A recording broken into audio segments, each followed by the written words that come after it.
French Morning, les podcasts. Moins pâte, Éric Gendry. 28 ans d'expatriation, autant dire approximativement les 3/4 de sa vie, nous battons un record cette semaine dans Moins Pâte. Bonjour à tous, notre invitée s'appelle donc Caroline Poinas. Elle vit à Nantes depuis 2017, après avoir quitté la France alors qu'elle était une enfant en 1989. Caroline a donc fait toutes ses études à l'étranger, sud-est asiatique puis Canada, avant de démarrer sa vie professionnelle à Londres et de la poursuivre auprès de ses parents à Hong Kong. On va s'arrêter là. Pour donner un coup de projecteur sur le métier de Caroline, elle a suivi la voie tracée par son père et son frère en travaillant dans le domaine du vin. Mais aujourd'hui encore, elle a bien du mal à mettre un nom sur son métier. Plusieurs années après son retour, elle cherche toujours. J'ai essayé de savoir comment me vendre un petit peu et c'est extrêmement compliqué parce qu'il n'y a pas de...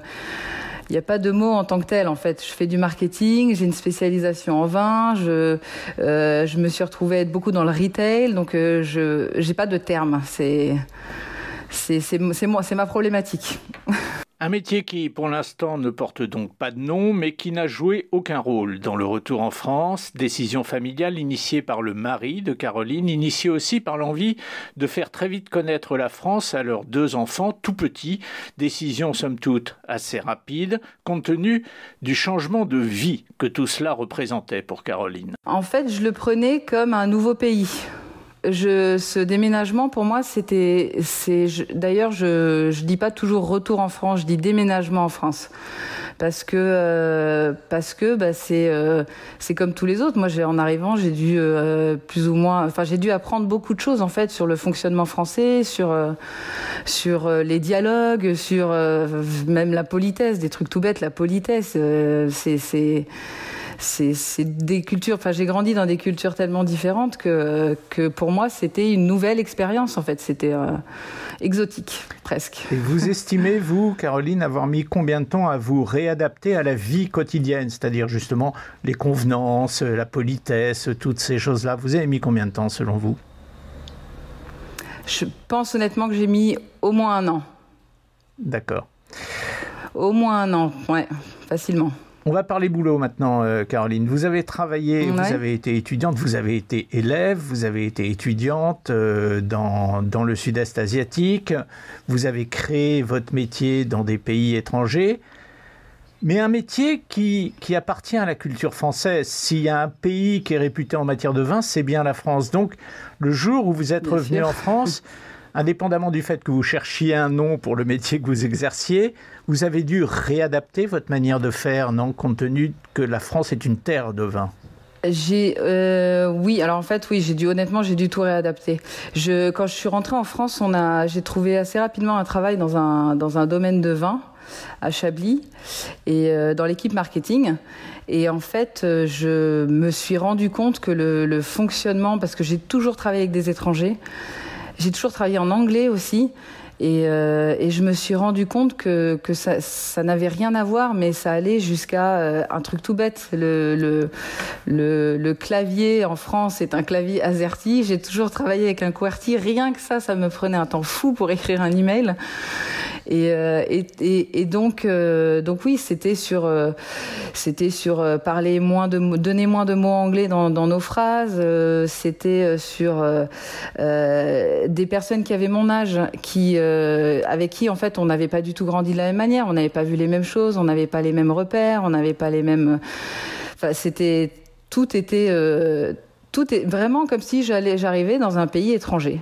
Mis à part que j'avais la langue, voilà, et qu'on s'attendait de moi à ce que je sois française comme eux. Alors Caroline, j'en reviens à la manière dont vous avez dû faire évoluer votre métier. Quand vous étiez dans ces pays, que ce soit en Asie, que ce soit en Angleterre, vous vous adressiez à beaucoup de gens qui ne connaissaient pas le vin. Vous deviez être très, très primaire peut-être dans votre démarche commerciale en tout cas. Quand vous êtes arrivé en France, oui, ouais. Quand vous êtes arrivé en France, là, vous aviez des interlocuteurs qui, pour certains, en connaissaient beaucoup sur le vin. Ça a dû changer aussi l'argumentation, la manière de faire. Ça a certainement changé, oui, mais après ça reste toujours. Il y a toujours un petit peu d'éducation entre guillemets à faire, dans le sens où même si en France on a l'habitude de boire du vin, on connaît à peu près ce qu'on aime, etc. Mais c'est toujours un sujet qui intéresse beaucoup de gens. Ils ont toujours besoin d'en apprendre plus, ou envie en tout cas. Donc certes, on commençait peut-être pas toujours avec la base au niveau de la vente, parce que le public français, en tout cas, connaît déjà un petit peu ce qu'il aime. Mais il y a toujours des choses à apprendre, et le but, c'est toujours de transmettre et de faire découvrir des nouvelles régions et des nouveaux vins. Et ça, il y en a tellement qu'au final, le boulot reste le même. Le dialogue n'est pas tout à fait le même, mais le boulot reste le même.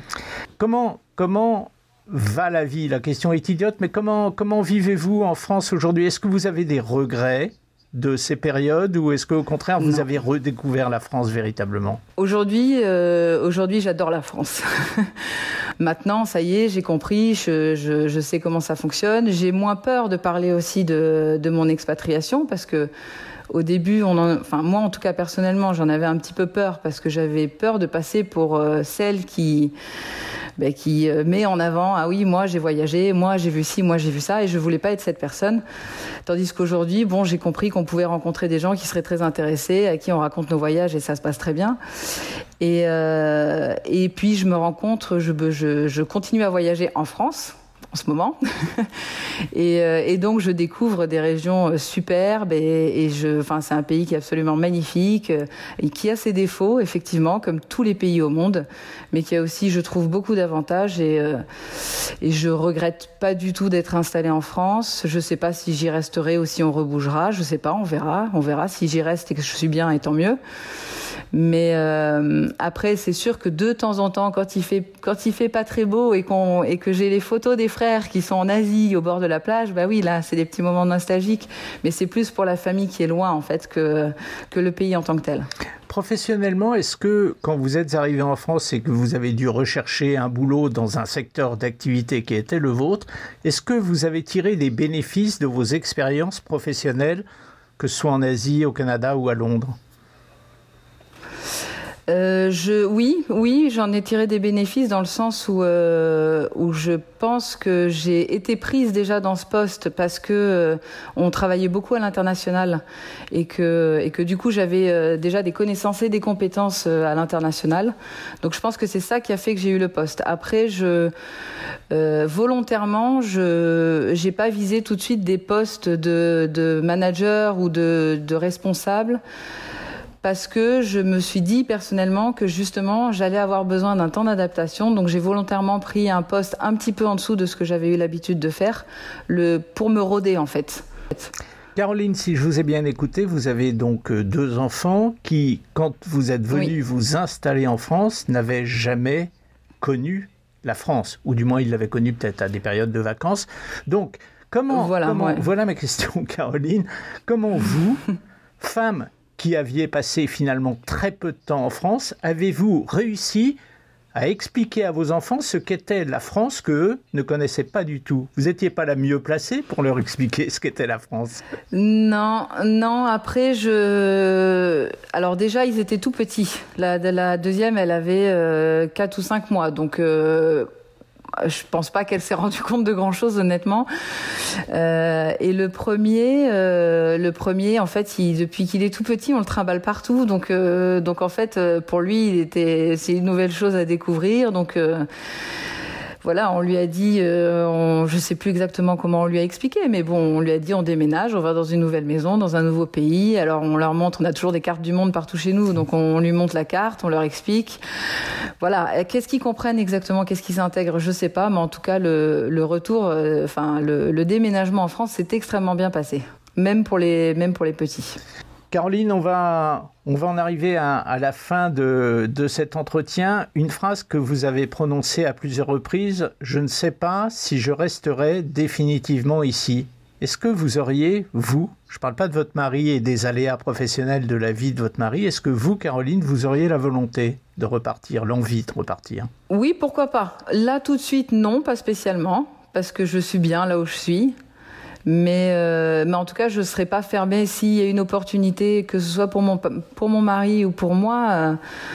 C'est sûr que lui non plus d'ailleurs, parce qu'il aime énormément le voyage aussi. Et non, on ne sera pas fermé du tout. Après, c'est sûr que logistiquement parlant, quand il y a des enfants, c'est autre chose. Mais non, pourquoi pas. Honnêtement, on n'est pas fermé. On n'est ni fermé à rester, ni fermé à partir. Et de repartir dans des pays dans lesquels vous avez un petit peu de nostalgie parce que vous y avez déjà vécu, ou de repartir au contraire dans de nouveaux pays pour étendre, pour faire grossir votre map monde? Je pense que ce serait des nouveaux pays. Je pense que ce serait des nouveaux pays.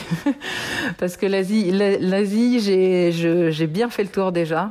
Après, si on y retourne aussi, ce serait là-bas, ce serait bien parce que j'aime bien et j'y suis attachée et je sais comment ça fonctionne. Mais je pense que ce serait plus intéressant d'aller découvrir autre chose. Voilà, Caroline Poinat, c'était notre invitée aujourd'hui dans Moins un Pâte. Et c'est vrai que depuis 3 ans qu'on discute avec des impatriés, Caroline, on est, je crois, sauf erreur de ma part, on est en face de la personne qui a passé le plus de temps à l'étranger, compte tenu de son âge, en termes de pourcentage par rapport à la totalité de sa vie. Voilà. Et en cela, votre témoignage est très intéressant. Merci beaucoup. Merci à vous. Au revoir. Merci beaucoup. Au revoir. Au revoir.